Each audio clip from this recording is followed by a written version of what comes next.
என்றென்றுமே நம்ம குடும்பத்த நல்ல ஒரு ஐஸ்வர்யத்தோட வச்சுக்கிறவங்க மகாலட்சுமி தாயார் தான்.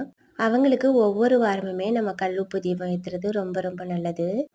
வாரம் வாரம் புது கல்லுப்பு வாங்க முடியலனாலும் 15 நாளைக்கு ஒரு முறையாவது நம்ம புதுசா கல்லுப்பு வாங்கி அகல் வச்சு தீபம் ஏத்துறது ரொம்பவே சிறப்பானது. ஏற்கனவே நான் ஏத்தி வச்சிருந்த அகல் விளக்கு ரொம்பவே கருத்துருச்சுன்னு ஆடி மாதம் வாங்கின புது அகல் விளக்க வச்சு தான் இப்போ நான் தீபம் ஏற்ற போகிறேன்.